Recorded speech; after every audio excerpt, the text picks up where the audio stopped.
और युद्ध का असर कैसे हो रहा है देश भर में, अहम और बड़ी खबर। अप्रैल महीने के पहले ही दिन आम जनता को महंगाई का बड़ा झटका। दिल्ली में कमर्शियल एलपीजी सिलेंडर 195 रुपए 50 पैसे महंगा हो गया है।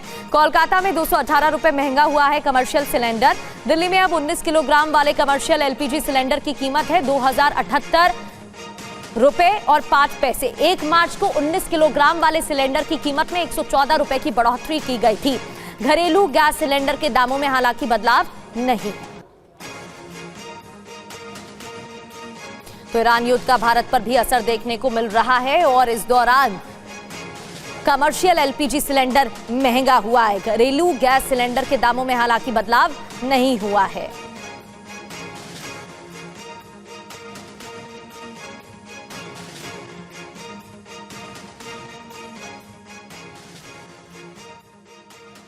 तो युद्ध का भारत पर असर हो रहा है, किस तरह से कमर्शियल गैस सिलेंडर के दाम बढ़े ये हमने आपको बताया। दिल्ली की ही बात करें तो 195 रुपए, नई कीमत 2078 रुपए 5 पैसे, यहां पर इजाफा हुआ है दामों में। कोलकाता की बात करें तो 218 रुपए महंगा, यानी कि नई कीमत है 2208 रुपए 2208 रुपए। मुंबई की बात करें 196 रुपए महंगा हो गया, यहां पर भी नई कीमत 2031 रुपए। चेन्नई 203 रुपए महंगा, नई कीमत है 2246 रुपए 5 पैसे।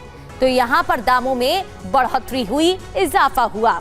इतना ही नहीं, विमान ईंधन की कीमतों में भी बदलाव देखने को मिल रहा है, क्योंकि घरेलू उड़ानों के लिए जेट फ्यूल की कीमत बढ़ गई है। 8.5% महंगा हो गया है विमान ईंधन।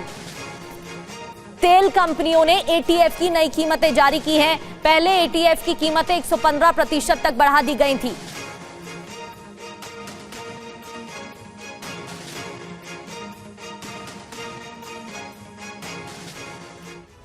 साफ है, युद्ध का भारत पर असर तो हो रहा है। घरेलू उड़ानों के लिए जेट फ्यूल 8.5% महंगा हो गया है। अब बिग वॉल के जरिए आपको इंफॉर्मेशन देते हैं कि किस तरह से असर हो रहा है। घरेलू उड़ानों के लिए जेट फ्यूल 8.5% महंगा हो गया है। इसके अलावा दिल्ली में फ्यूल जेट की कीमत की बात करें तो 1,04,927 रुपए प्रति किलो लीटर, यहां पर भी बढ़ोतरी देखने को मिल रही है। दिल्ली के बाद कोलकाता की बात करें, फ्यूल जेट की कीमत 1,09,450 रुपए प्रति किलो लीटर, यहां पर भी इजाफा देखने को मिल रहा है। मुंबई 98,247 रुपए प्रति किलो लीटर, यहां पर भी बढ़ोतरी हुई है। मुंबई के बाद चेन्नई की बात करें तो फ्यूल जेट की कीमत 1,09,873 रुपए प्रति किलो लीटर, यहां पर भी इजाफा देखने को मिल रहा है। तो चेन्नई, कोलकाता, दिल्ली, मुंबई बढ़ोतरी हुई है। ईरान युद्ध की वजह से मंदी का खतरा भी बढ़ गया है, क्योंकि खाड़ी देशों में तेल गैस का उत्पादन घटा है। हॉर्मुज ठप होने से कई देशों में तेल गैस संकट खड़ा हुआ है। तो ईरान युद्ध की वजह से मंदी का खतरा बढ़ गया है। इस वजह से खाड़ी देशों में तेल गैस का उत्पादन भी कम हो गया है।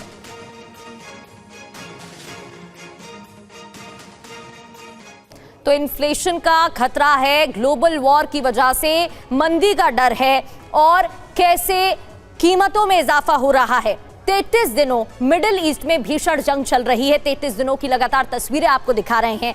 खाड़ी देशों में तेल गैस का उत्पादन घट गया है। ईरान ने ऑयल रूट हॉर्मुज स्ट्रेट ठप किया, ब्लॉक किया, जिसका असर दुनिया के 25% तेल गैस सप्लाई का रूट ठप हो गया है। हॉर्मुज ठप होने से कई देशों में तेल गैस संकट है। तेल गैस संकट का असर क्या है? डीजल, पेट्रोल, सीएनजी, पीएनजी महंगी हो सकती है, यानी कि महंगाई बढ़ेगी। परिवहन और सामानों की ढुलाई की लागत बढ़ सकती है, यानी कि महंगाई में बढ़ोतरी। उर्वरक और अन्य रसायनों के उत्पादन में गिरावट भी संभव, यानी कि कृषि उत्पादन में गिरावट। फैक्ट्रियों का उत्पादन धीमा या बंद हो सकता है। रोजगार संकट भी इससे उठ सकता है, हो सकता है और लोगों की परेशानी बढ़ सकती है।